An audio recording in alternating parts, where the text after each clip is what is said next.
Oh, hello, this is Tak Chung from Walk with Tak. Welcome to my YouTube channel. If you enjoyed this video, please like, subscribe and share. This is soybean, one of the most productive crop in the world. Soybean is used as a rotating crop because soybean puts nitrogen back into the soil. So for the field around here, one season they will be growing soybean, and then next season it will be used to grow corn. The growth rate of this soybean field is truly impressive. So okay, let's go on to take a look at today's video. In this video, I would like to show you a very simple chicken stir-fry dish. I call it a Mongolian chicken because it's stir-fried with onion and scallions. You will find this dish very convenient to make in less than 5 to 6 minutes. And if you are new to stir-fry, this is probably a very good dish for you to try out. I'm going to stir-fry this dish in my 14-inch Cucina stainless steel wok. I use canola oil for most of my stir-frying. However, you can use any cooking oil that with a high smoking point. I season my wok each time with my spot seasoning method. If you are not familiar with this method, you can take a look at this video.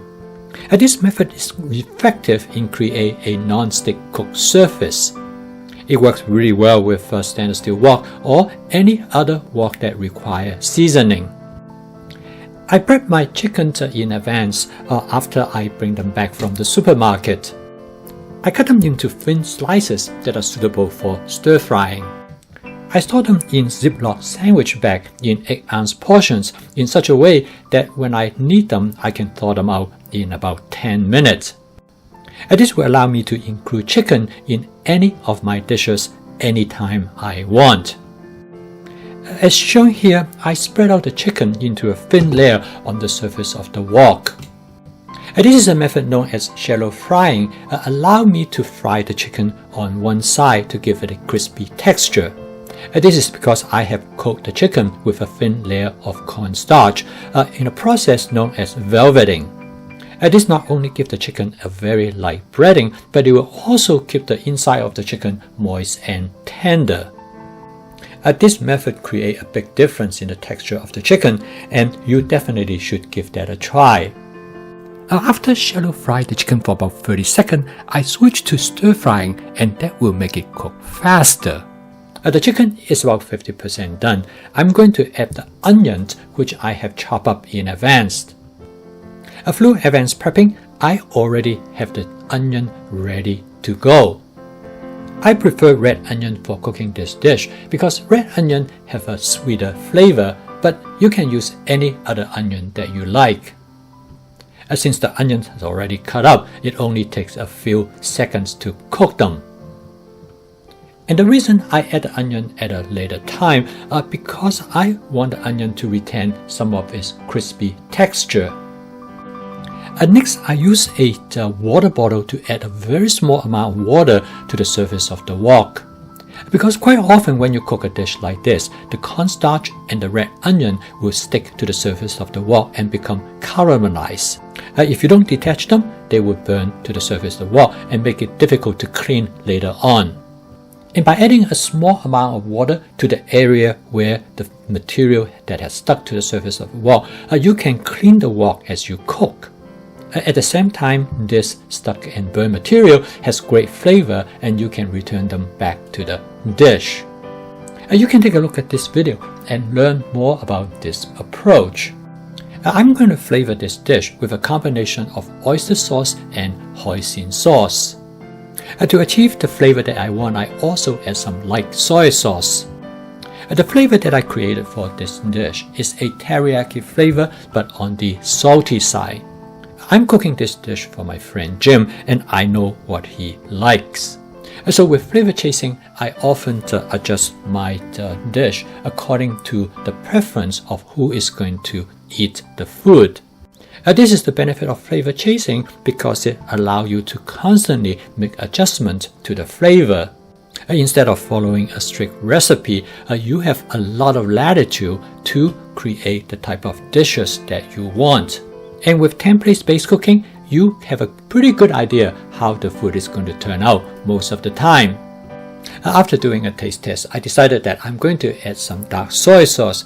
The dark soy sauce will give the dish a darker color, as well as to give the dish a smoky flavor. The dark soy sauce is less salty than the light soy sauce, and it always provides a nice color to the dish. As you can see, I'm constantly adjusting the flavor, and after doing another taste test, I decided I'm going to add some sugar to the dish because my friend Jim liked the dish to be a little bit sweeter. At the same time, I'm going to add a little bit water to create a slight sauce for the chicken. As you can see, this dish is a good demonstration how you continue to modify the outcome of the dish as you cook. I'm paying special attention in cooking this dish because I'm cooking this for my friend Jim. He is coming to our place for dinner. A Mongolian chicken is one of his favorite dish, and I have cooked for him thus many times before, and I know exactly how he likes it. And the last but not the least is to garnish the dish with scallions. So okay, the dish is done. The total cook time is a little bit over 6 minutes. This dish is one of the 4 dishes that I was cooking for dinner that evening. To demonstrate to you the simplicity as well as the efficiency of stir frying, I cook all these 4 dishes in less than 30 minutes. Stir frying is so simple and efficient. In fact, I have taught young children to stir fry and they did an excellent job. Once you have a cooking system, such as my fast cooking system, you can stir fry every single night. And with flavor chasing, advanced prepping, and template-based cooking, you will be able to cook everything from fresh ingredients in less than 30 minutes. And this dish is a good example of how simple and straightforward stir frying is. And the equipment for stir frying is so simple, all you need is a wok and a wok spatula. I post a video every day to show people of different aspects of stir frying as well as my fast cooking system. If you enjoyed this video, please subscribe to my YouTube channel. Thank you for watching. I will see you tomorrow.